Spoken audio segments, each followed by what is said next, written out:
Hello दोस्तों, आज की इस वीडियो में हम लर्निंग आउटकम्स आधारित लर्निंग गैप सामग्री विषय हिंदी का पूरा सॉल्यूशन देखने वाले हैं। जो आपकी पुस्तक है हिंदी अंग्रेजी एवं संस्कृत कक्षा 8 की, यहाँ पर हम इसमें हिंदी विषय का पूरा हल सहित उत्तर देखने वाले हैं। जो आपकी लर्निंग आउटकम्स पर आधारित लर्निंग गैप सामग्री हिंदी विषय का पूरा हल सहित सॉल्यूशन के साथ देखने वाले हैं।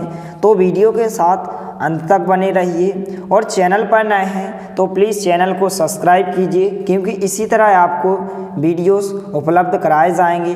तो यहाँ पर आप देख सकते हैं लर्निंग आउटकम्स आधारित लर्निंग गैप सामग्री, जो आपकी पुस्तक हिंदी अंग्रेजी एवं संस्कृत कक्षा 8 की है, वर्ष 2022-23 की। यहाँ पर हम वर्ष 2022-23 की लर्निंग आउटकम्स आधारित लर्निंग गैप सामग्री हिंदी विषय का पूरा यहाँ पर सॉल्यूशन देखने वाले हैं, कंप्लीट सॉल्यूशन देखने वाले हैं। जितने भी हिंदी विषय में जो क्वेश्चन पूछे गए हैं सभी के हम उत्तर देखने वाले हैं। तो वीडियो को पूरा देखिए।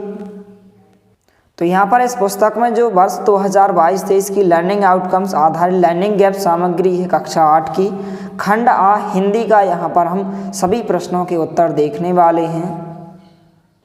तो सबसे पहले अलंकार परिचय इस प्रकार से दिया गया है। लर्निंग आउटकम्स H 710 पाठ्य सामग्री पाठ 11 वात्सल्य के पद सूरदास, इस प्रकार से आपको पाठ दिया गया है। तो इसको आपको अच्छे से पढ़ लेना है। इसके बाद कुछ जो है यहाँ पर शिक्षक मेंटर गतिविधि एवं निर्देश दिए गए हैं, इनको भी आपको अच्छे से पढ़ लेना है। तो यहाँ पर हम डायरेक्टली सभी प्रश्नों के उत्तर देखने वाले हैं। तो यहाँ पर गतिविधि और अभ्यास दिया गया है। अभ्यास 1 है, इस प्रकार से प्रश्न पूछे गए हैं। तो पहला प्रश्न है रिक्त स्थानों की पूर्ति कीजिए। आ नंबर का खाली स्थान है कि काव्य की शोभा बढ़ाने वाले तत्व कहलाते हैं। तो क्या कहलाते हैं? अलंकार कहलाते हैं। तो आपको उत्तर में क्या लिखना है? अलंकार लिखना है। बा नंबर का प्रश्न है अलंकार का अर्थ होता है। तो आपको ध्यान रखना है, इसको आपको उत्तर में लिखना है। अलंकार का अर्थ क्या होता है? आभूषण होता है। दूसरे खाली स्थान का उत्तर आभूषण होगा। इसके बाद सा नंबर का खाली स्थान है अलम करोति इति। कौन सा अलंकार है? तो ये क्या कहलाता है? अलंकार है, हो जाएगा। इस प्रकार से उत्तर में लिखना है।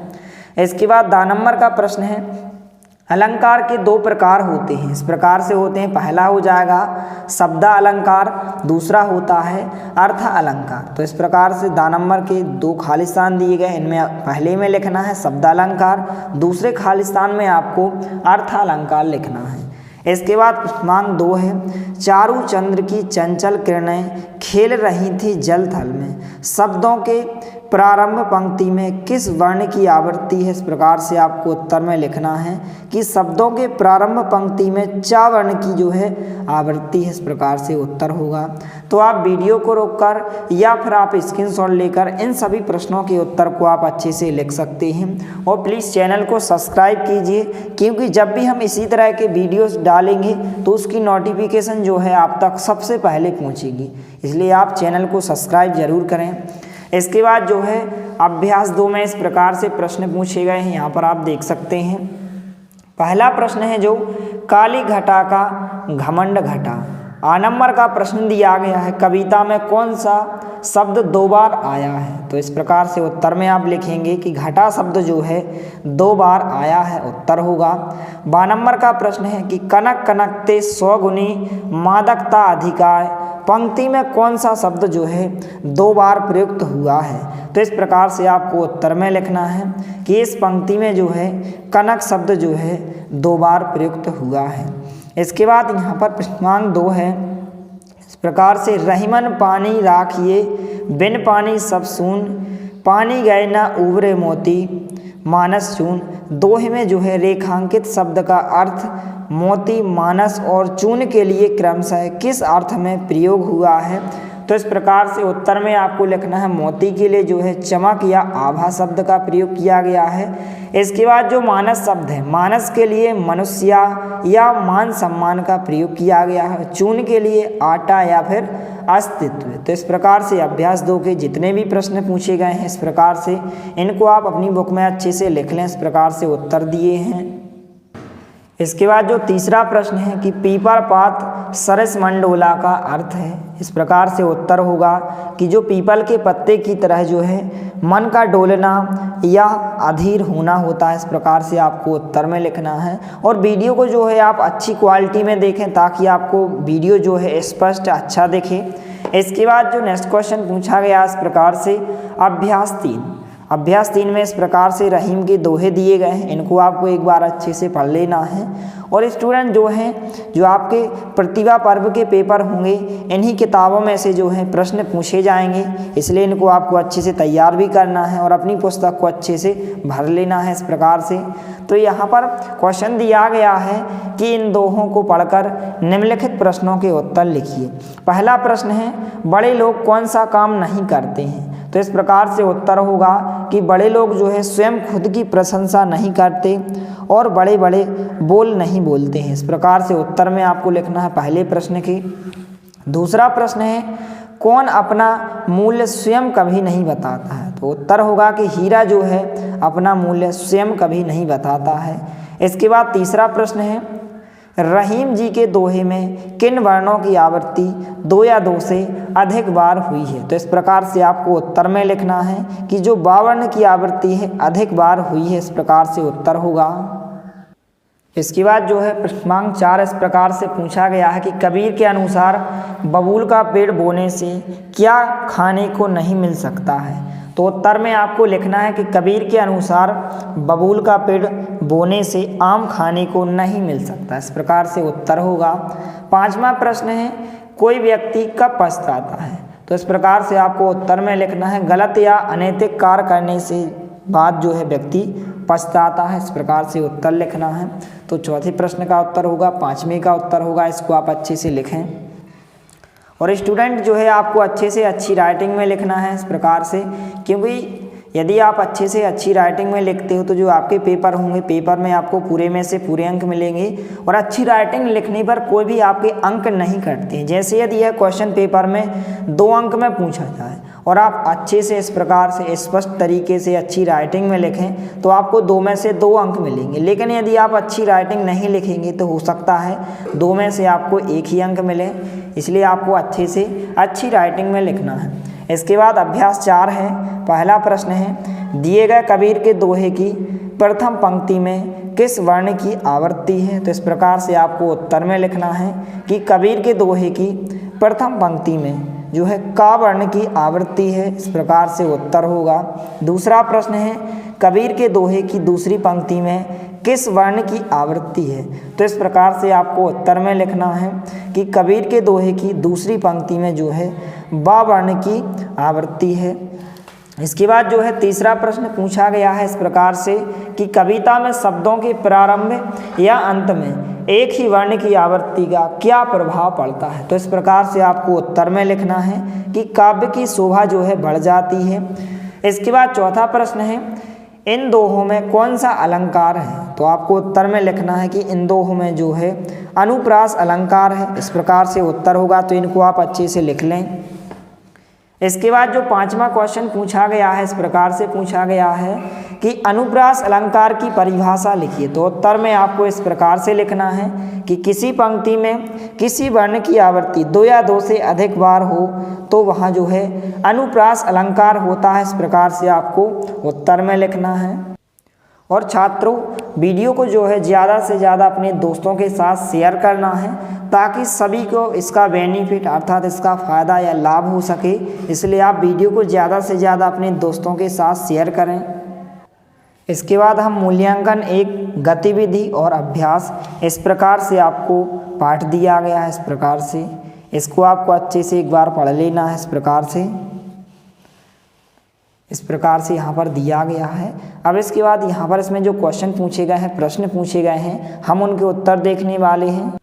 तो यहाँ पर आप देख सकते हैं इस प्रकार से प्रश्न पूछे गए हैं। पहला प्रश्न है कविता में कवि ने किस पक्षी का वर्णन किया है। तो इस प्रकार से आपको उत्तर लिखना है कि कविता में जो है कवि ने गौरैया का वर्णन किया है। दूसरा प्रश्न है कवि ने गौरैया की आँखों की तुलना किससे की है। तो उत्तर में आपको लिखना है कवि ने गौरैया की आँखों की तुलना जो है नीलम से की है। तीसरा प्रश्न है उसके पंखों की तुलना किससे की गई है।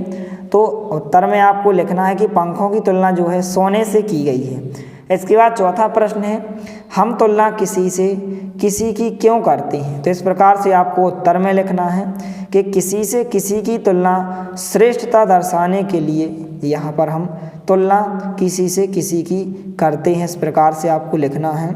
इसके बाद पांचवा है, तुलना करने वाले अलंकार को क्या कहते हैं? तो इसे उपमा अलंकार कहते हैं। तो इस प्रकार से 5 प्रश्न के आंसर हो जाएंगे। इसके बाद जो यहाँ पर नेक्स्ट प्रश्न दिया गया है, प्रश्न क्रमांक 6, इस कविता में पुनरुक्ति वाले शब्द छांटिए। तो आपको उत्तर में इस प्रकार से लिखना है, तिनके हो जाएगा, तिनके, अंग और अंग हो जाएगा, फर और फर हो जाएगा। इस प्रकार से आपको उत्तर में लिखना है। इसके बाद यहाँ पर प्रश्न क्रमांक 7 दिया गया है कि इस कविता में जहाँ तुलना के लिए सी से शब्द आए उन अंशों को लिखिए, जैसे अंग अंग में बिजली सी। तो इस प्रकार से आप उत्तर में लिखेंगे कि नीलम की सी नीली आंखें सोने से सुंदर पर। इस प्रकार से उत्तर होगा। तो आप अच्छे से इसको अपनी बुक में लिख लें। इसके बाद जो है उपसर्ग और प्रत्यय, इस प्रकार से लर्निंग आउटकम्स H 711 दिया गया है।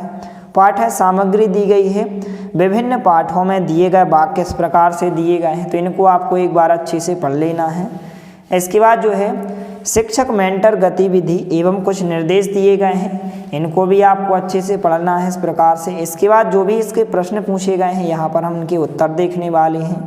तो यहाँ पर अभ्यास के कुछ प्रश्न पूछे गए हैं, पेज नंबर 9 पर इस प्रकार से यह दिया गया है। अभ्यास 1 क्वेश्चन दिया गया है कि निम्नलिखित शब्दों में से उपसर्ग और प्रत्यय शब्दांश वाले शब्द तालिका में अलग अलग लिखिए। विशेष जैसे मानवता, पढ़ाई, वादव, बचपन, अधर्म, परिवेश, सुमार्ग, सैनिक और भारतीय। तो इस प्रकार से उपसर्ग वाले शब्द इस प्रकार से हो जाएंगे, विशेष, वादव, अधर्म, परिवेश और सुमार्ग। प्रत्यय वाले शब्द इस प्रकार से हो जाएंगे, मानवता, पढ़ाई, बचपन, सैनिक और भारतीय। तो इस प्रकार से अभ्यास 1 में जो प्रश्न पूछे गए तो इस प्रकार से आपको उत्तर लिखना है।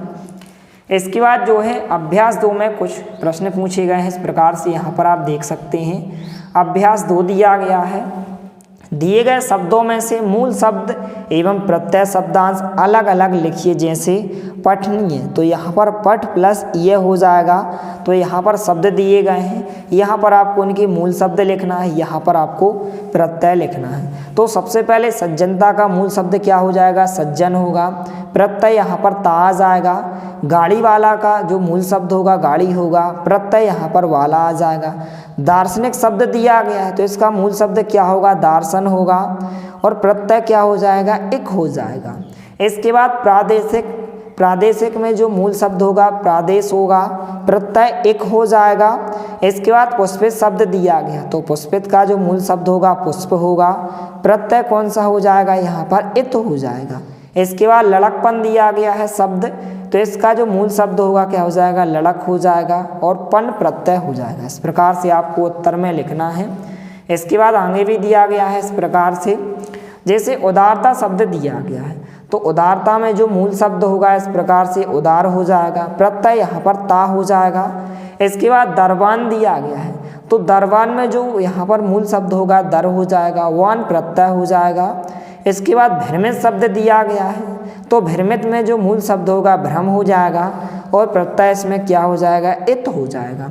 इसके बाद दर्शनीय शब्द दिया गया है तो दर्शनीय में दर्शन जो है मूल शब्द होगा और प्रत्यय जो हो जाएगा ये हो जाएगा। तो इस प्रकार से यह जो है अभ्यास 2 के जितने भी प्रश्न पूछे गए थे इनको आप अच्छे से अपनी बुक में लिख लें। इसके बाद जो है पेज नंबर 10 पर मूल्यांकन 2 दिया गया है, इसमें इस प्रकार से प्रश्न पूछे गए हैं। पहला प्रश्न है, पूजा शब्द में आरी शब्द जुड़कर नया शब्द पुजारी बना है। इसी प्रकार तालिका में दिए गए शब्द या दिए गए मूल शब्द और प्रत्यय जोड़कर नया शब्द बनाइए और लिखिए। इस प्रकार से मूल शब्द दिए गए हैं, प्रत्यय दिए गए हैं तो आपको नया शब्द लिखना है। इस प्रकार से यहाँ पर मूल शब्द दिए गए हैं, प्रत्यय दिए गए हैं, यहाँ पर आपको नया शब्द लिखना है। तो सबसे पहले यहाँ पर आप देखें सोना और प्रत्यय आर दिया गया, तो नया शब्द क्या हो जाएगा, सोनार होगा। दूसरा दिया गया पंडित और आयन प्रत्यय दिया गया, तो नया शब्द पंडितायन हो जाएगा। इसके बाद मानव मूल शब्द दिया गया, प्रत्यय ता दिया गया है, तो ये नया शब्द मानवता होगा। इसके बाद पुष्प जो है मूल शब्द दिया गया है, प्रत्यय यहाँ पर जो है इत दिया गया है, तो नया शब्द क्या होगा, पुष्पित होगा। इसी प्रकार से यहाँ पर भी दिए गए हैं, मूल शब्द बच्चा होगा, प्रत्यय पन होगा, तो बचपन आपको लिखना है। यहाँ पर मूल शब्द लड़ होगा, प्रत्यय आकू होगा, तो नया शब्द क्या होगा, लड़ाकू होगा। इस प्रकार से आपको लिखना है। इस प्रकार से झगड़ालू होगा, राष्ट्रीय लिखना है, बनारसी लिखना है। इसके बाद यहाँ पर पीड़ाना लिखना है और कुलीन लिखना है। इसी प्रकार से आपको यहाँ पर भी लिखना है, सोनार, पंडितायन, मानवता, पुष्पित, लिखाई, घबराहट, दिनांक और यहाँ पर शेरनी। तो इस प्रकार से आप वीडियो को रोककर इस तालिका को आप अच्छे से भर लें। इस प्रकार से उत्तर दिए गए हैं। इसके बाद जो प्रश्नांक 2 है, इस प्रकार से प्रश्न पूछे गए हैं। यहाँ पर आप देख सकते हैं, उप और परा उपसर्ग शब्दांश वाले 5 यहाँ पर आपको शब्द लिखना है, जैसे उपहार और पराजय। कोई भी आप 5 शब्द लिख सकते हैं, जैसे उपसर्ग वाले 5 शब्द, जैसे उपकार, उपभोक्ता, उपजाऊ, उपमान और उपक्रम। इसके बाद परा उपसर्ग वाले 5 शब्द इस प्रकार से आप लिखेंगे, परामर्श, पराक्रम, पराधीन, पराभव और पराजीव। तो इस प्रकार से प्रश्नांक 2 के सभी प्रश्नों के उत्तर हो जाएंगे। इनको आप अच्छे से लिख लें। इसके बाद जो है हम छंद विधान लर्निंग आउटकम्स H712 पाठ्य सामग्री पाठ 7 नीति के दोहे।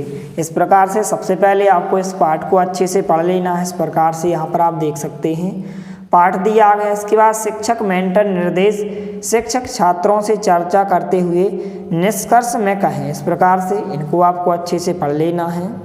इसके बाद जो है पेज नंबर 12 पर जो है गतिविधि और अभ्यास दिया गया। इस प्रकार से सबसे पहले जो शिक्षक निर्देश दिए गए हैं, इनको आपको अच्छे से पढ़ लेना है। इसके बाद इसी पेज पर जो है पेज नंबर 12 पर यहाँ पर अभ्यास 1 दिया गया है। इस प्रकार से जो है प्रश्न पूछे गए हैं, यहाँ पर आप देख सकते हैं। पहला प्रश्न है, रिक्त स्थानों की पूर्ति कीजिए। इस प्रकार से खालिस्तान दिए गए हैं। पहला खालिस्तान है आ नंबर का। हिंदी में ह्रस्व स्वर कौन कौन से हैं, तो आ, ई, उ और ऋ। इस प्रकार से ह्रस्व यानी को स्वर कहते हैं, ह्रस्व स्वर कहलाते हैं।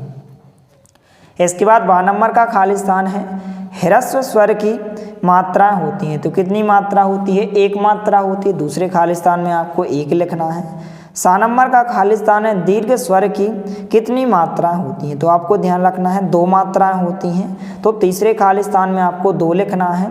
इसके बाद दा नंबर का खालिस्तान है, चंद्र बिंदु वाला अक्षर माना जाता है, तो क्या माना जाता है, लघु माना जाता है, तो दा नंबर के खालिस्तान में आपको लघु लिखना है। इसके बाद या नंबर का खालिस्तान है, अनुस्वार युक्त वर्ण होता है, तो क्या होता है, गुरु होता है, तो या नंबर के खालिस्तान में आपको गुरु लिखना है। रा नंबर का खालिस्तान है, शब्द में प्रयुक्त संयुक्त वर्ण के पूर्व का अक्षर दीर्घ होता है, जैसे, तो आपको उत्तर में कंत लिखना है। दूसरे खालिस्तान में आपको दंत लिखना है। तो इस प्रकार से अभ्यास 1 के पहले प्रश्नों के आंसर हो जाएंगे। इनको आप अच्छे से लिख लें। इसके बाद जो है अभ्यास 2 दिया गया है, पेज नंबर 13 पर दिया गया है, तो इसको आपको सबसे पहले पढ़ लेना है। इसके बाद यहाँ पर इसके कुछ प्रश्न दिए गए हैं, इनको आपको बताना है। तो पहला प्रश्न है, दी गई पंक्तियाँ किस छंद की हैं, तो आपको उत्तर में क्या लिखना है, दोहा छंद। दूसरा प्रश्न है, इस छंद में कितने चरण हैं, तो कुल 4 चरण हैं। दूसरे प्रश्न का आंसर क्या होगा, कुल 4 चरण। इसके बाद जो है तीसरा प्रश्न है, विषम चरण कौन कौन से हैं, तो इस प्रकार से आपको उत्तर में लिखना है कि जड़ चेतन गुण दोषमय संत हंस गुण गहीं पाए। इस प्रकार से आपको उत्तर में लिखना है। चौथा प्रश्न है, द्वितीय और चतुर्थ चरण को क्या कहते हैं, तो आपको उत्तर में लिखना है कि द्वितीय समचरण और चतुर्थ जो है समचरण। इस प्रकार से आपको उत्तर में लिखना है। इसके बाद जो है 5वां प्रश्न है, विषम और सम चरणों में जो है कितनी कितनी मात्राएं होती हैं, तो विषम चरण में 13 मात्राएं होती हैं, उत्तर में आपको 13 लिखना है। और जो होती है सामल्लभ सम चरण में कितनी मात्राएं होती हैं, 11 मात्राएं होती हैं। तो इस प्रकार से 5 प्रश्न के आंसर हो जाएंगे। इनको आप अच्छे से लिख लें। इसके बाद यहाँ पर मूल्यांकन 3 दिया गया है इस प्रकार से कि करत करत अभ्यास के जड़मति होत सुजान रसरी आवत जात ते सिल पर परत निशान। इस प्रकार से यहाँ पर मूल्यांकन दिया गया है। तो यहाँ पर इसके जो है कुछ प्रश्न पूछे गए हैं। जैसे यहाँ पर प्रश्नांक 2 है कि इस उदाहरण को पढ़कर या फिर समझकर निम्नलिखित प्रश्नों के उत्तर लिखिए। पहला प्रश्न पूछा गया है कि यह कौन से छंद का उदाहरण है, तो आपको उत्तर में लिखना है दोहा छंद। दूसरा प्रश्न है इस छंद में कितने चरण हैं, तो आपको उत्तर में लिखना है कुल 4 चरण हैं। इसके बाद जो है तीसरा प्रश्न है समचरण और विषम चरण पहचान कर लिखिए। तो इस प्रकार से समचरण में आपको उत्तर इस प्रकार से लिखना है कि जड़मति होत सुजान सिल पर करत निशान, और विषम चरण इस प्रकार से होगा कि करत करत अभ्यास के रसरी आवत जात ते। तो तीसरे प्रश्न में इस प्रकार से आपको उत्तर में लिखना है। इसके बाद जो चौथा प्रश्न पूछा गया है कि प्रथम चरण की मात्राएं गिनकर लिखिए। तो प्रथम चरण में कितनी मात्राएं होती हैं, 13 मात्राएं होती हैं। तो आपको उत्तर में 13 मात्राएं लिखना है। इसके बाद जो 5वां प्रश्न है द्वितीय चरण की मात्राएं गिनकर लिखिए। तो आपको उत्तर में लिखना है कितनी मात्राएं होती हैं, 11 मात्राएं होती हैं। इसके बाद यहाँ पर प्रश्नांक 6 दिया गया है कि दोहे के चरणों में पहले और तीसरे चरण में कितनी कितनी मात्राएं होती हैं। तो उत्तर में आपको लिखना है कि पहले 13 मात्राएं एवं तीसरे चरण में जो है 13 मात्राएं होती हैं। इस प्रकार से प्रश्नांक 6 का उत्तर होगा। इसके बाद जो है प्रश्नांक 7 पूछा गया है कि दोहा छंद के लक्षण या परिभाषा लिखिए। तो इस प्रकार से आप उत्तर में लिखेंगे कि दोहा जो है मात्रिक अर्ध सम छंद है। इस छंद में जो है कुल 4 चरण होते हैं। तो इस प्रकार से प्रश्नांक 7 का उत्तर हो जाएगा। इसको आप अच्छे से लिख लें। इसी तरह आपको और अन्य सभी विषय के जो लर्निंग आउटकम्स दिए गए हैं, हिंदी, अंग्रेजी, संस्कृत, गणित, विज्ञान और सामाजिक विज्ञान विषय के लर्निंग आउटकम्स पर आधारित लर्निंग गैप सामग्री सभी प्रश्नों का इस प्रकार से आपको उत्तर उपलब्ध कराया जाएगा। इसके बाद जो है पेज नंबर 15 पर लर्निंग आउटकम्स H715 दिया गया है, काव्य रस दिया गया और आपको पाठ्य सामग्री दी गई है। पाठ 21 माँ कहे एक कहानी। तो सबसे पहले इस पाठ को आपको एक बार अच्छे से पढ़ लेना है। इस प्रकार से पाठ दिया गया है, यहाँ पर आप देख सकते हैं। इसके बाद जो है पेज नंबर 16 पर इस प्रकार से आपको सबसे पहले शिक्षक मेंटर गतिविधि एवं निर्देश दिए गए हैं। इसके बाद अभ्यास 1 दिया गया है। इस प्रकार से पहला प्रश्न है कि इस कविता में किस किस के बीच चर्चा हो रही है। तो आपको उत्तर में लिखना है कि माँ और बेटे के बीच जो है इस यहाँ पर कविता में चर्चा हो रही है। तो आपको उत्तर में लिखना है। इसके बाद जो दूसरा प्रश्न है माँ के बेटे के प्रति किस भाव को प्रदर्शित किया गया है। तो आपको उत्तर में लिखना है वात्सल्य भाव को जो है प्रदर्शित किया गया है। तीसरा प्रश्न है बच्चे प्रायः किन किन से कहानी सुनाने का आग्रह करते हैं। तो आपको उत्तर में लिखना है बच्चे जो है प्रायः माँ, दादी या नानी से कहानी सुनाने का आग्रह करते हैं। इसके बाद यहाँ पर प्रश्नांक 4 है कि हंस को जो है आहत होकर गिरता देखकर किस प्रकार के भाव का उदय होता है। तो आपको उत्तर में लिखना है कि हंस को आहत देखकर या आहत होकर गिरता देखकर करुण भाव का उदय होता है।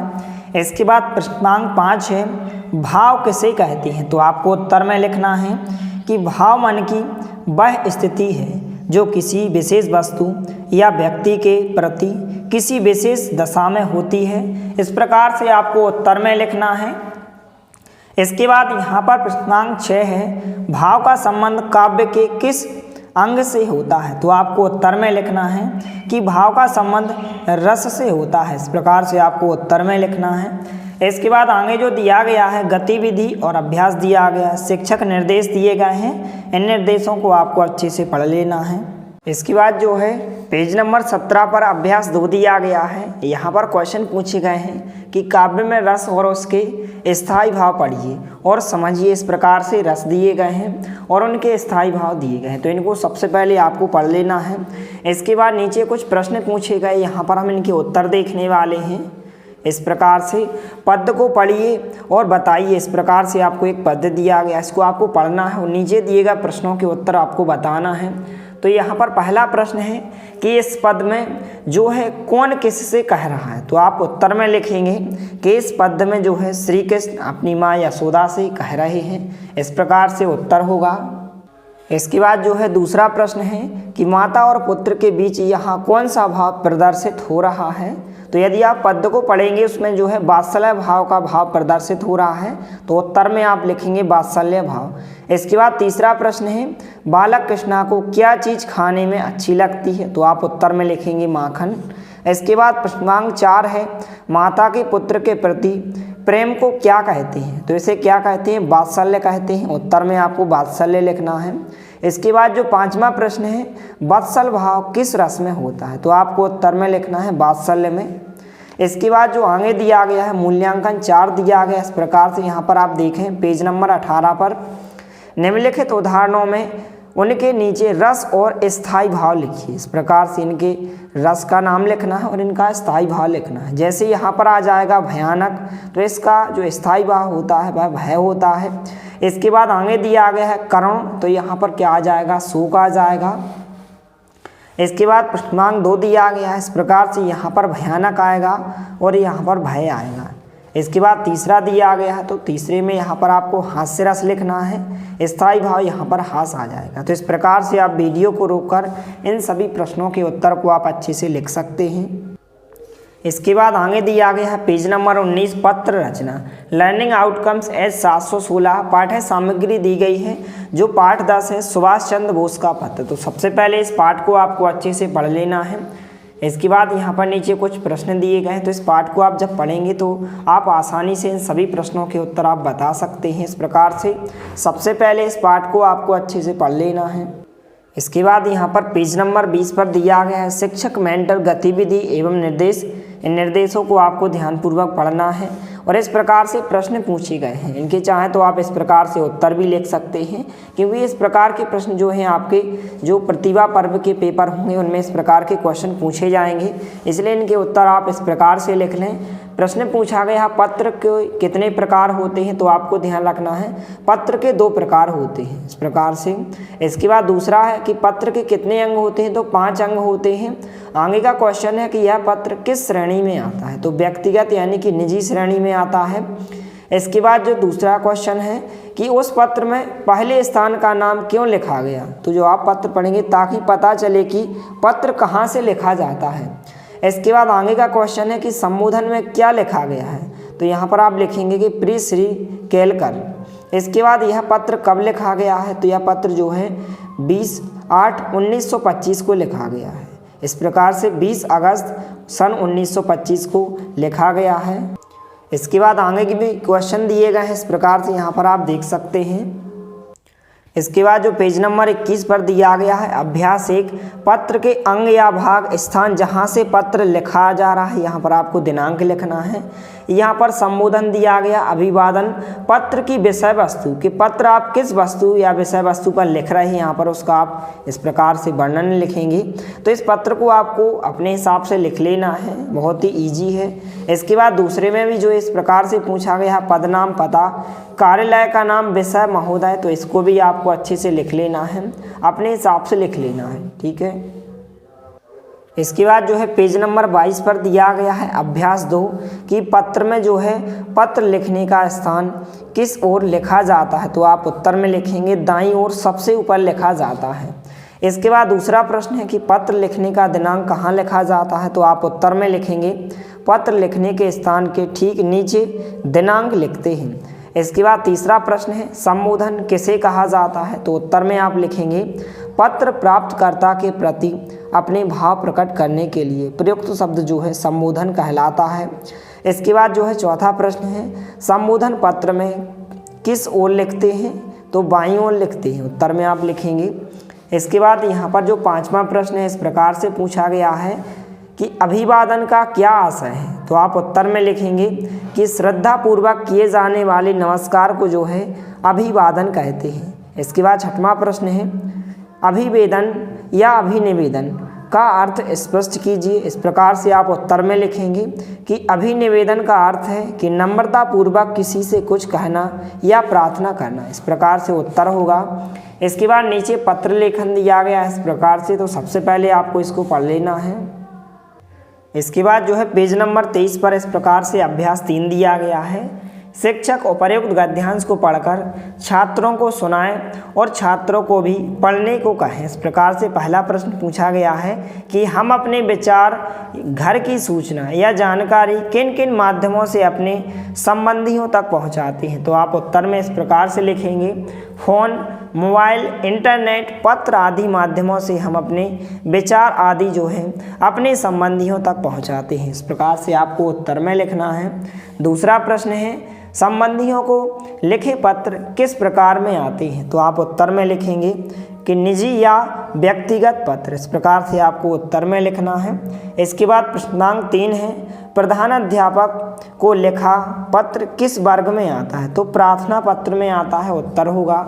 चौथा प्रश्न है, हम अभिवादन किस प्रकार के पत्र में नहीं लिखते हैं। तो आप इस प्रकार से उत्तर में लिखेंगे कि औपचारिक पत्र यानी प्रार्थना पत्र, आवेदन पत्र आदि में हम जो है अभिवादन नहीं लिखते हैं।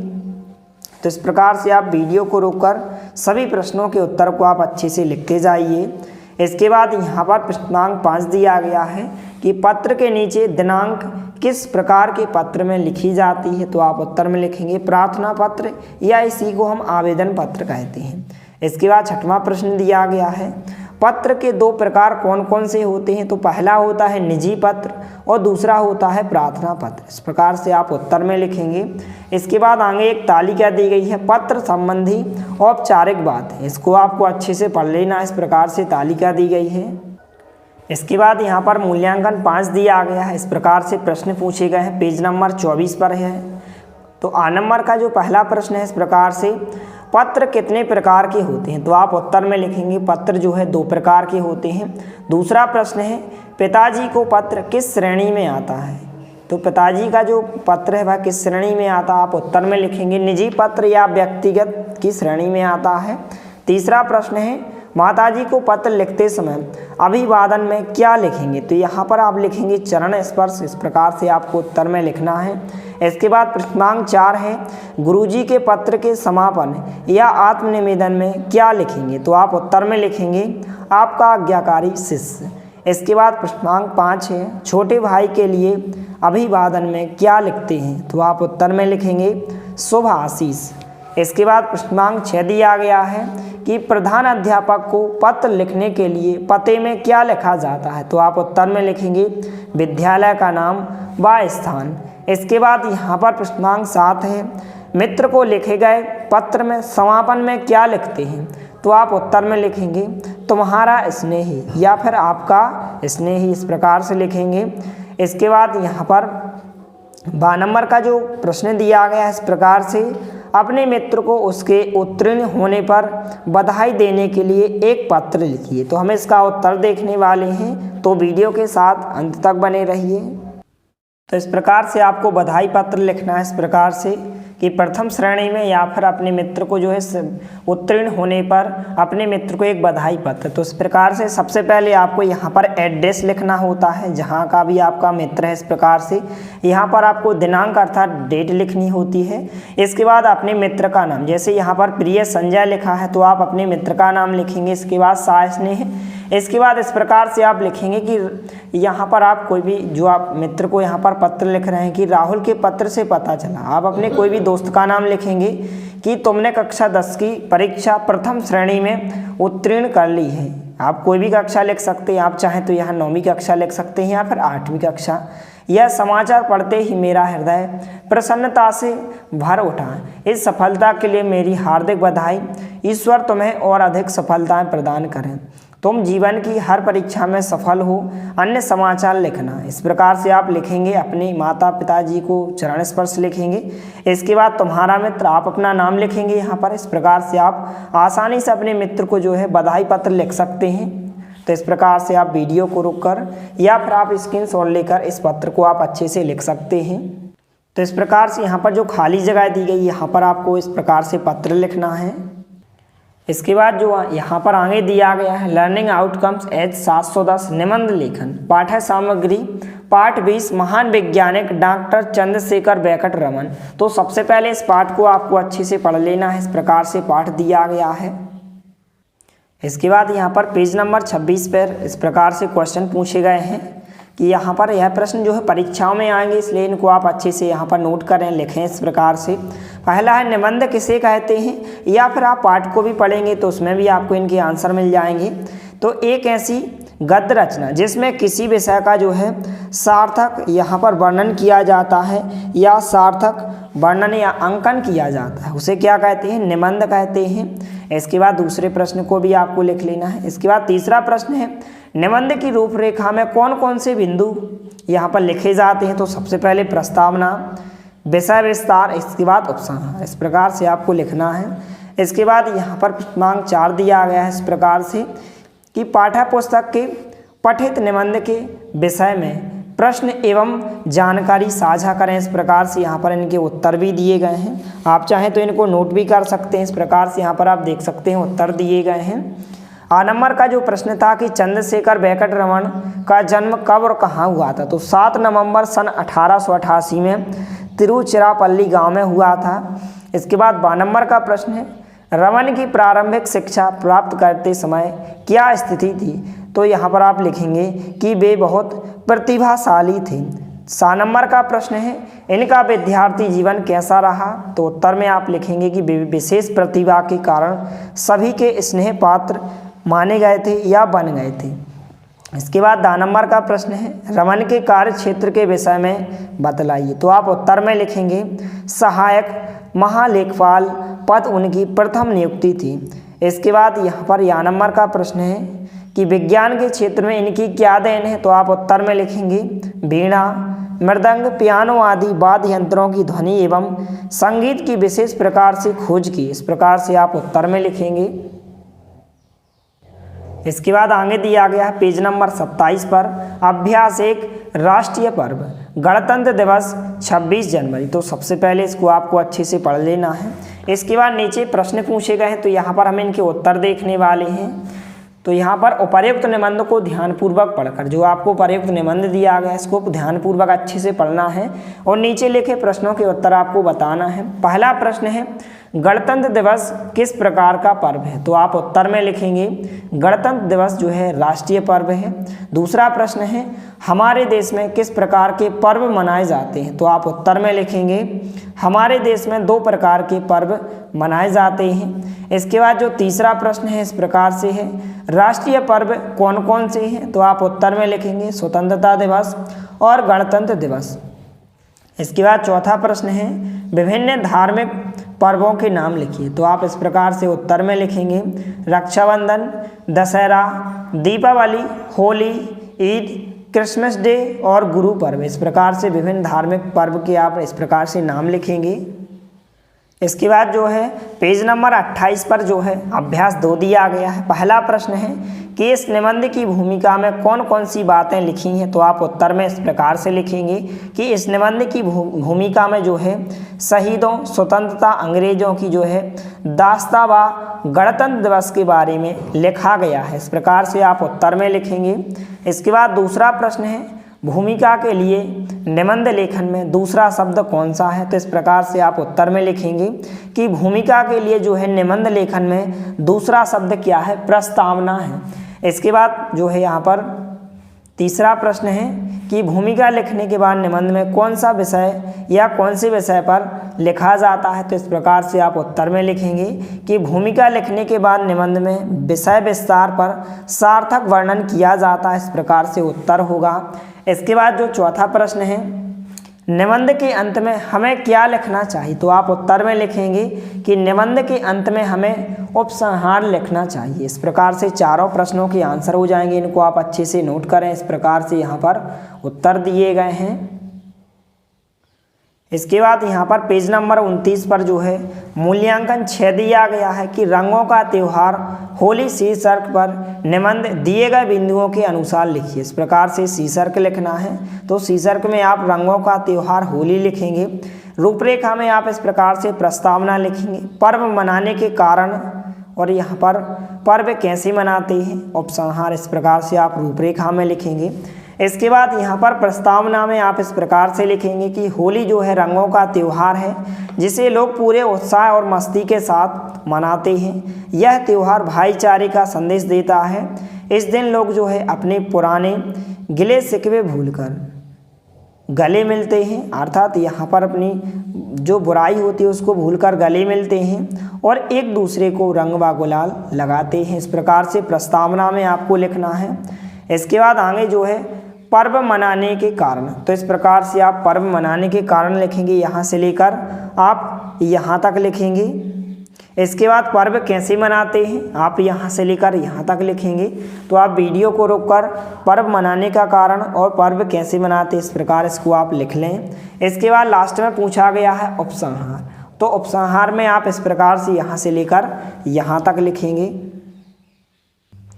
इसके बाद यहाँ पर पेज नंबर 30 पर इस प्रकार से लर्निंग आउटकम्स H 720 दिया गया है। पाठ्य सामग्री दी गई है। पाठ 18 लोकमाता अहिल्याबाई। तो सबसे पहले आपको इस पाठ को अच्छे से पढ़ लेना है।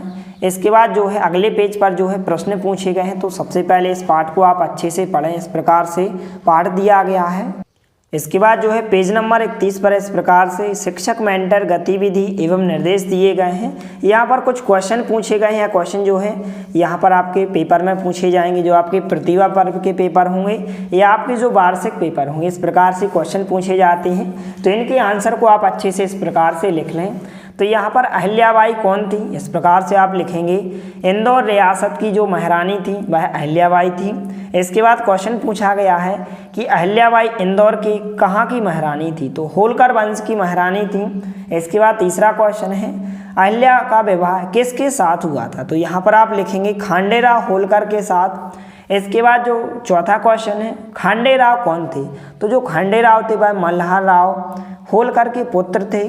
इसके बाद आगे का क्वेश्चन पूछा गया है कि अहिल्याबाई ने किस प्रकार अपने ससुराल में सबका मन मोह लिया, तो यहाँ पर आप लिखेंगे प्रेम पूर्वक व्यवहार से व गृह कार्य में देश से, इस प्रकार से। इसके बाद क्वेश्चन पूछा गया है उन्होंने जो है युद्ध कला में किसने पारंगत किया, तो जो मल्हार राव होलकर थे उन्होंने जो है इन्हें युद्ध में पारंगत किया था। इसके बाद क्वेश्चन है अहिल्याबाई ने होलकर राज्य की सेवा का व्रत कब लिया, तो भरतपुर के युद्ध में।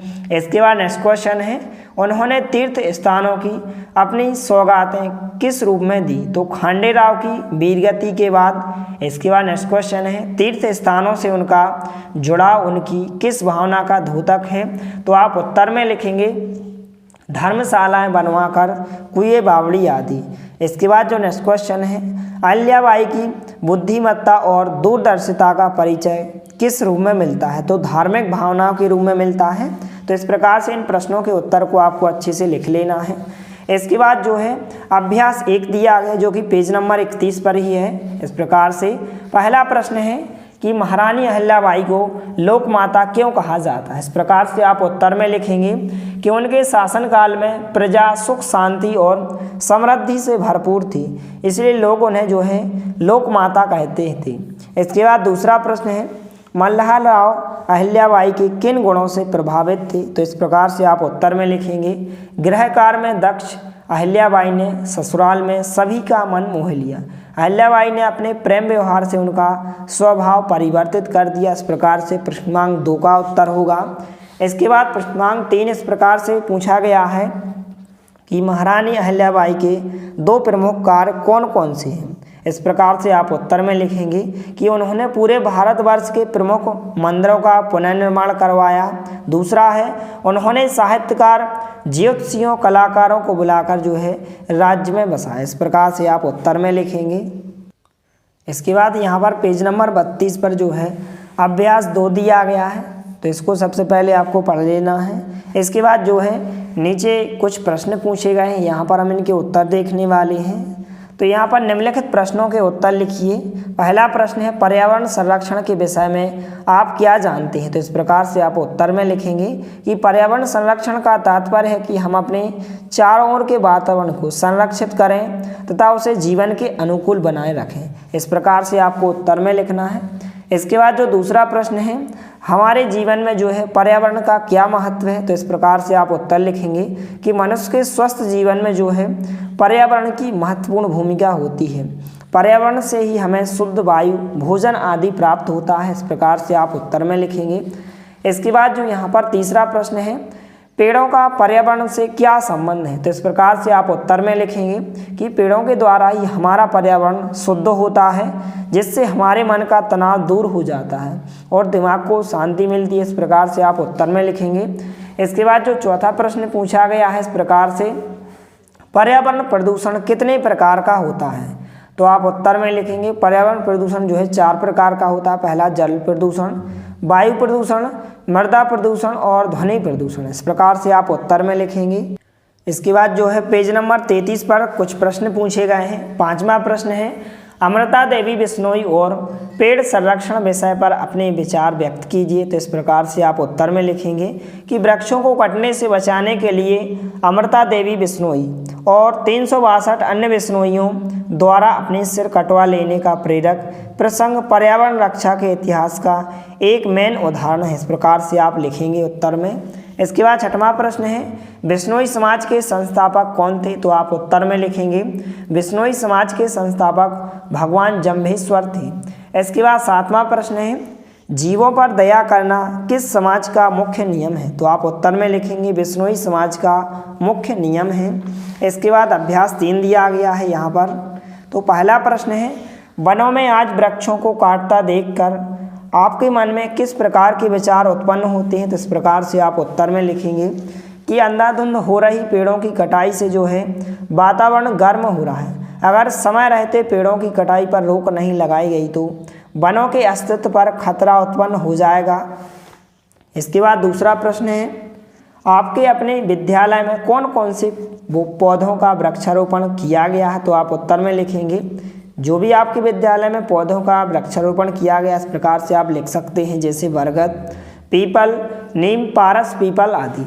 इसके बाद तीसरा प्रश्न इस प्रकार से पूछा गया है कि वृक्षों से पर्यावरण का क्या संबंध है। तो आप उत्तर में लिखेंगे पेड़ पौधे जो है प्रकाश संश्लेषण के माध्यम से कार्बन डाइऑक्साइड को कम कर ऑक्सीजन देने में जो है महती भूमिका निभाते हैं। इस प्रकार से आप उत्तर में लिखेंगे।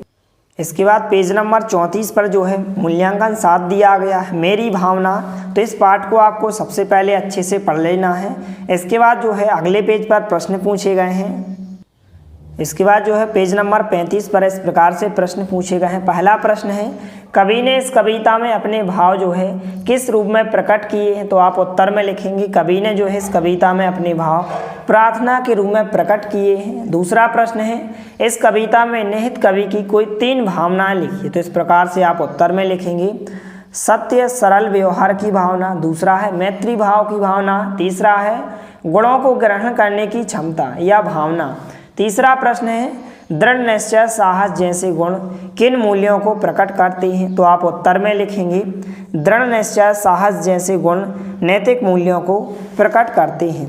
इसके बाद यहाँ पर प्रश्नांक 4 है, नैतिक मूल्य किसे कहते हैं। तो आप उत्तर में लिखेंगे सच्चाई, ईमानदारी, प्रेम, दयालुता, मैत्री भाव आदि को जो है नैतिक मूल्य कहते हैं। इसके बाद प्रश्नांक 5 है, इस कविता में आए नैतिक मूल्यों में से कोई 5 नैतिक मूल्य लिखिए। तो आप उत्तर में लिखेंगे सरल, सत्य व्यवहार, मैत्री भाव, प्रेम, सेवा भाव और 5वां होगा औरों का उपकार। इस प्रकार से प्रश्नांक 5 का उत्तर होगा।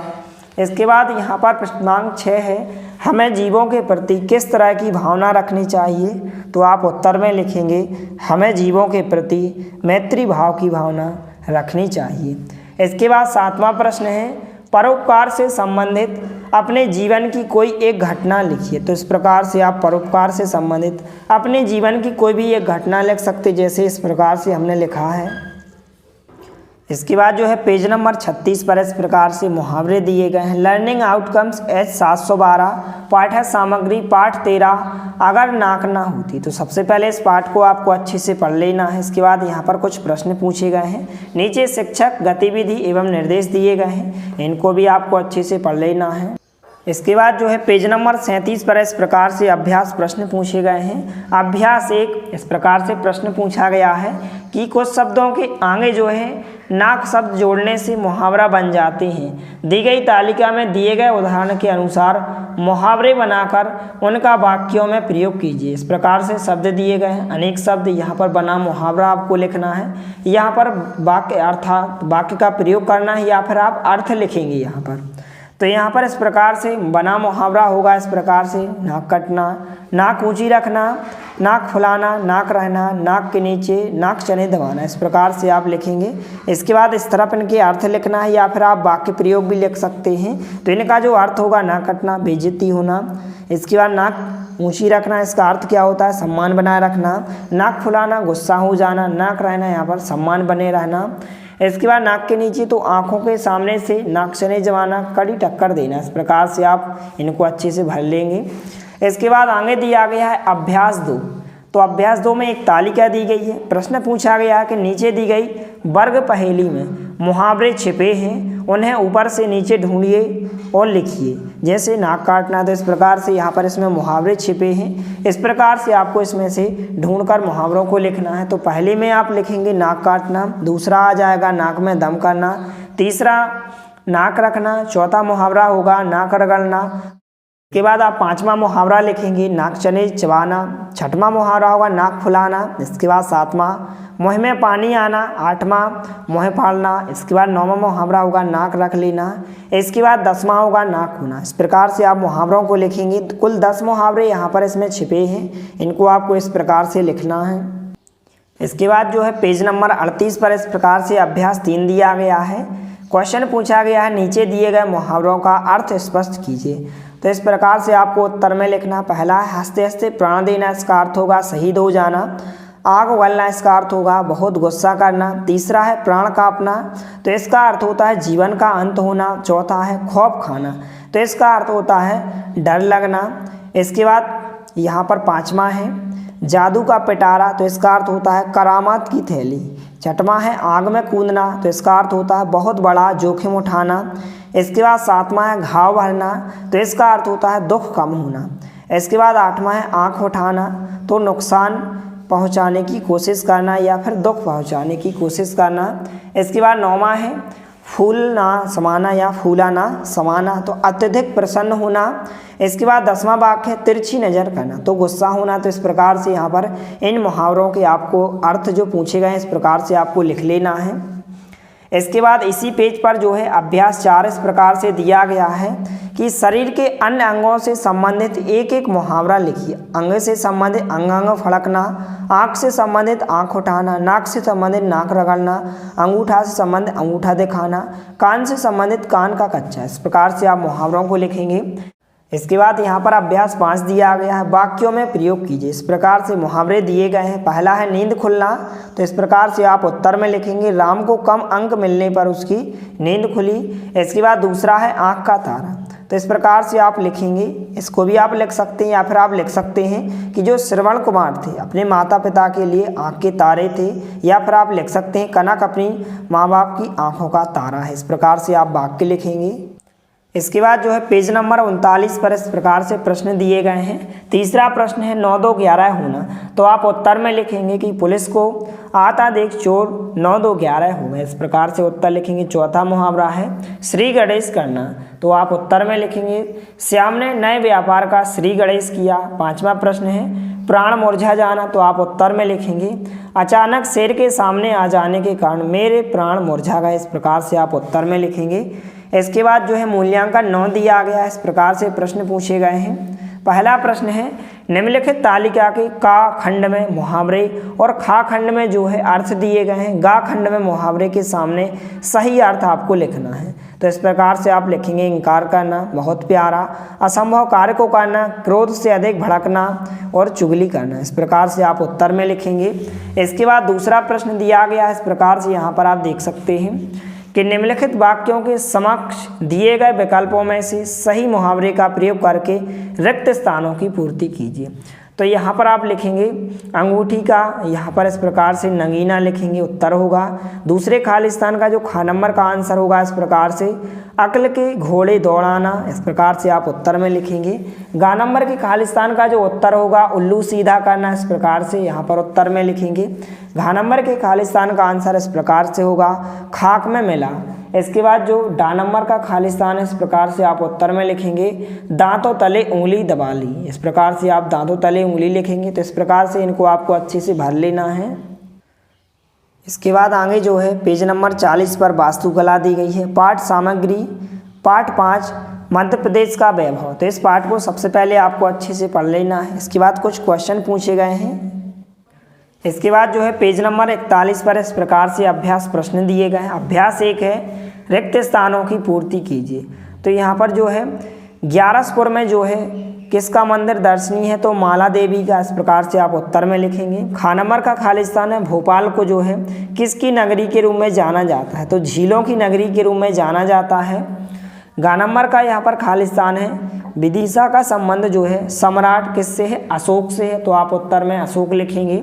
घा नंबर का खालिस्तान है स्तूपों के जो है द्वारों पर कलात्मक नक्काशी देखते ही बनती है, तो आप उत्तर में लिखेंगे तोरण।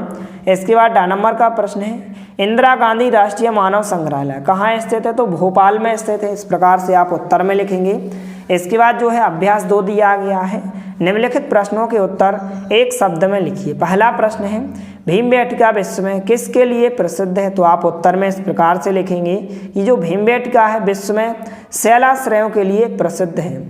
दूसरा प्रश्न है मध्य प्रदेश में सांची का स्तूप किस जिले में स्थित है, तो आप उत्तर में लिखेंगे इस प्रकार से कि मध्य प्रदेश में सांची का स्तूप विदिशा जिले में स्थित है। तीसरा प्रश्न है भारत भवन मध्य प्रदेश के किस शहर में है, तो आप उत्तर में लिखेंगे भारत भवन मध्य प्रदेश के भोपाल शहर में है। इसके बाद चौथा प्रश्न है ताजुल मस्जिद कहाँ है, तो आप उत्तर में लिखेंगे कि ताजुल मस्जिद भोपाल में है, इस प्रकार से उत्तर हो जाएंगे। इसके बाद तीसरा प्रश्न है सही जोड़ियां बनाइए। तो यहाँ पर पहले में आ जाएगा भीमबेटका, दूसरे का आंसर होगा ग्वालियर, और उदयगिरी की गुफाएं कहाँ हैं, विदिशा में है। बौद्ध स्तूप इसका आंसर क्या होगा, सांची होगा। तो इस प्रकार से इनके उत्तर आप लिख लें। इसके बाद जो है मूल्यांकन 10 दिया गया है पेज नंबर 42 पर। तो सबसे पहले इस गद्यांश आपको दिया गया है कि दिए गए गद्यांश को पढ़कर प्रश्नों के उत्तर दीजिए। तो इस गद्यांश को आपको सबसे पहले अच्छे से पढ़ लेना है। इसके बाद क्वेश्चन पूछे गए हैं कि निर्देश उपर्युक्त गद्यांश को पढ़कर नीचे दिए प्रश्नों के उत्तर दीजिए। जो पहला प्रश्न है इसमें का नंबर का प्रश्न है खजुराहो किस राजवंश की संवेदनशीलता एवं रचनाशीलता का परिचायक है, तो आप उत्तर में लिखेंगे कि खजुराहो जो है चंदेल राजपूतों की संवेदनशीलता एवं रचनाशीलता का परिचायक है।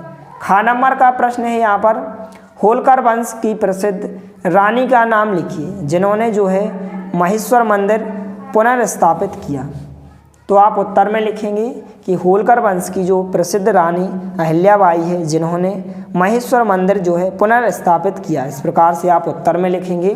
इसके बाद जो है गा नंबर का प्रश्न है मध्यकालीन डेक्कन के प्रवेश द्वार के रूप में मध्य प्रदेश का कौन सा शहर विख्यात है, तो आप इस प्रकार से उत्तर में लिखेंगे कि मध्यकालीन डेक्कन के प्रवेश द्वार के रूप में मध्य प्रदेश का जो बुरहानपुर शहर विख्यात है, इस प्रकार से आप उत्तर में लिखेंगे। इसके बाद यहाँ पर घा नंबर का प्रश्न है भारत का हृदय प्रदेश के नाम से कौन सा प्रदेश जाना जाता है, तो आप उत्तर में लिखेंगे कि भारत का हृदय प्रदेश के नाम से मध्य प्रदेश को जाना जाता है। इसके बाद दूसरे प्रश्न में जो है रिक्त स्थान पूछे गए। का नंबर के खालिस्तान का उत्तर होगा उर्वशी, खा नंबर के खालिस्तान का आंसर होगा भव्य, गा नंबर के खालिस्तान का उत्तर होगा मांडू, और घा नंबर के खालिस्तान का आंसर होगा चंदेल। इस प्रकार से आपको उत्तर में लिखना है। इसके बाद जो है पेज नंबर 44 पर विराम चिन्ह इस प्रकार से दिए गए हैं। पाठ सामग्री पाठ 16 नर्मदी। तो इस पाठ को सबसे पहले आपको अच्छे से पढ़ लेना है, इस प्रकार से पाठ दिया गया है। इसके बाद पेज नंबर 45 पर इस प्रकार से दिया गया एक तालिका दी गई है कि साथ ही संक्षेप में समझाइए भी कि यहाँ पर किस विराम चिन्ह का प्रयोग कहाँ होता है। इस प्रकार से तालिका में विराम चिन्हों के बारे में बताया गया है, तो इनको आपको अच्छे से पढ़ लेना है। इसके बाद गतिविधि और अभ्यास दिया गया है, इसको भी पढ़ लेना है। इसके बाद जो है पेज नंबर 46 पर अभ्यास 1 दिया गया, अभ्यास 2 दिया गया। पहला प्रश्न है, वह मन ही मन बड़े देव को मनाने लगी है, बड़े देव मेरे बाबा को बचा लेना, उनका प्यास के मारे जो है बुरा हाल है, पानी नहीं मिला तो भी मर जाएंगे। इस प्रकार से आपको क्वेश्चन में पूछा गया है कि उपरोक्त गद्यांश के प्रत्येक वाक्य में यथा स्थान विराम चिन्हों का प्रयोग कीजिए। इस प्रकार से आपको उत्तर में लिखना है। इसके बाद अभ्यास 2 है, निर्देश दिए गए विकल्पों में से सही उत्तर चुनिए। पहला है विराम चिन्ह का क्या अर्थ है, तो आप उत्तर में लिखेंगे ठहराव या रुकना, 2 नंबर का यहाँ पर ऑप्शन उत्तर होगा। इसके बाद दूसरा प्रश्न है, पूर्ण विराम चिन्ह का प्रयोग किया जाता है तो वाक्य के अंत में किया जाता है, तो आ नंबर का जो विकल्प दिया गया इसका उत्तर हो जाएगा। तीसरा प्रश्न है, इसके बाद इनमें से विस्मयादि बोधक का चिन्ह कौन सा है, तो यहाँ पर जो सा नंबर के ऑप्शन में दिया गया इस प्रकार से यह इसका उत्तर होगा, यही जो है विस्मयादि बोधक का चिन्ह होता है, तो इस प्रकार से आप उत्तर में लिखेंगे। इसके बाद जो है मूल्यांकन 11 दिया गया पेज नंबर 47 पर। पहला प्रश्न है इस प्रकार से, ऑब्जेक्ट टाइप क्वेश्चन, सही विकल्प पूछा गया, इसका उत्तर जो होगा आ नंबर का ऑप्शन अल्प विराम। दूसरा प्रश्न है प्रश्नवाचक चिन्ह है, तो प्रश्नवाचक चिन्ह जो कि 2 नंबर के ऑप्शन में दिया गया, इस प्रकार से 2 नंबर का ऑप्शन जो है प्रश्नवाचक चिन्ह है। तीसरा प्रश्न इस प्रकार से पूछा गया है, इसका जो उत्तर होगा पुनरुक्ति चिन्ह होगा। इसके बाद चौथे प्रश्न में जो है इस प्रकार से सही जोड़ियां पूछी गई हैं कि तालिका में दिए गए विराम चिन्हों का मिलान कीजिए या सही जोड़ियां बनाइए। इस प्रकार से आपको मिला लेना है सही जोड़ियों को। इसके बाद जो है पेज नंबर 48 पर यहाँ पर भित्ति पत्रिका दिया गया है, पाठ है सामग्री दी गई है, पाठ 8 डॉक्टर अब्दुल कलाम के जीवन के प्रेरक प्रसंग। इस पाठ को आपको अच्छे से पढ़ लेना है, इस प्रकार से यहाँ पर पाठ दिया गया है। इसके बाद जो है अभ्यास दिया गया है पेज नंबर 49 पर। पहला प्रश्न है, भित्ति पत्रिका के लिए कविता की 4 पंक्तियां लिखिए, तो इस प्रकार से आप 4 पंक्तियां लिखेंगे, इसका उत्तर हो जाएगा। दूसरा प्रश्न है, भित्ति पत्रिका के लिए ज्ञानवर्धक कहानी लिखिए, शब्द सीमा 50 हो जाएगी, तो यहाँ पर आप पाठ को पढ़ेंगे तो इस प्रकार से आपको यहाँ पर भित्ति पत्रिका के लिए ज्ञानवर्धक कोई भी कहानी लिखना है, शब्द सीमा 50 शब्दों में लिखना है। इसके बाद जो तीसरा प्रश्न है, भित्ति पत्रिका के लिए आपने कहानी कविता के अतिरिक्त क्या क्या सामग्री जुटाई है, संक्षेप में लिखिए, तो इस प्रकार से आप उत्तर में लिखेंगे आलेख, चित्रकारी, वर्ग पहेली, रोचक बातें, चुटकुले और पहेलियाँ। इस प्रकार से आप उत्तर में लिखेंगे। चौथा प्रश्न है, भित्ति पत्रिका के लिए आपने जो सामग्री जुटाई है उसके मुख्य स्रोत क्या हैं, कहाँ से सामग्री जुटाई है, तो इस प्रकार से आप उत्तर में लिखेंगे समाचार पत्र, पत्रिकाएं, निजी विचार, लेखन, शिक्षक, मार्गदर्शन, पुस्तकों से इत्यादि। इस प्रकार से आप उत्तर में लिखेंगे। इसके बाद जो है पेज नंबर 50 पर मूल्यांकन 12 दिया गया है। पहला प्रश्न है, भित्ति पत्रिका में जो है आपने अपने विद्यालय की किन किन उपलब्धियों को समाहित करने की परिकल्पना की है, तो आप उत्तर में लिखेंगे शैक्षणिक खेल या शैक्षणिक खेल, सांस्कृतिक क्षेत्र में विद्यालय को मिली उल्लेखनीय उपलब्धियां। दूसरा प्रश्न पूछा गया है, भित्ति पत्रिका के कवर पेज को आकर्षक बनाने के लिए आपने क्या परिकल्पना की है, तो आप उत्तर में लिखेंगे निम्नलिखित परिकल्पनाएं की हैं, रंग बिरंगा पेज, आकर्षक शीर्षक। इस प्रकार से आप उत्तर में लिखेंगे। इसके बाद जो तीसरा प्रश्न पूछा गया है, आपके अनुसार आपकी शाला की भित्ति पत्रिका का शीर्षक क्या होना चाहिए, तो आप उत्तर में लिखेंगे शीर्षक जो है प्रयास का होना चाहिए। चौथा प्रश्न है, आपको किस तरह की किताबें या पत्रिका पढ़ने में आनंद आता है, तो आप अपने हिसाब से लिख सकते हैं या फिर आप इस प्रकार से भी लिखेंगे कि हमें ज्ञानवर्धक एवं मनोरंजन पत्र पत्रिका एवं किताब पढ़ने में आनंद आता है। इसके बाद पांचवा प्रश्न है, किन्हीं 2 महापुरुषों के प्रसिद्ध कथनों का संकलन कर लिखिए, तो आप उत्तर में लिखेंगे महात्मा गांधी पहला महापुरुष, खुद में जो है वह बदलाव करिए जो आप दुनिया में देखना चाहते हैं। इसके बाद दूसरा है विवेकानंद, जैसा तुम सोचोगे वैसा तुम बन जाओगे। इस प्रकार से आपको 2 महापुरुषों के प्रसिद्ध कथनों का संकलन इस प्रकार से लिखना है। इसके बाद जो लास्ट क्वेश्चन पूछा गया है, 2 प्रेरक विचारों को संकलित कर लिखिए, तो इस प्रकार से आप उत्तर लिखेंगे सही सोच आपको सफल बनाती है और गलत सोच आपको असफल बनाती है। दूसरा है मनुष्य का सफल होना उसकी सोच पर निर्भर करता है। तो इस प्रकार से लर्निंग आउटकम्स पर आधारित लर्निंग गैप सामग्री विषय हिंदी जो आपका खंड आ में दिया गया है, सभी प्रश्नों के उत्तर हो जाएंगे। इसी तरह आपको कक्षा 8 खंड वा जो कि अंग्रेजी दिया गया है और खंड सा में जो है इस प्रकार से संस्कृत दिया गया है। तो इन सभी प्रश्नों के उत्तर आपको अगले वीडियो में प्रोवाइड किए जाएंगे, इसलिए आप हमारे चैनल को सब्सक्राइब कीजिए, साथ में नोटिफिकेशन बेल को भी दबाइए ताकि कोई भी वीडियो की नोटिफिकेशन आप तक सबसे पहले पहुंचे। मिलते हैं अगले वीडियो में, तब तक के लिए जय हिंद, वंदे मातरम।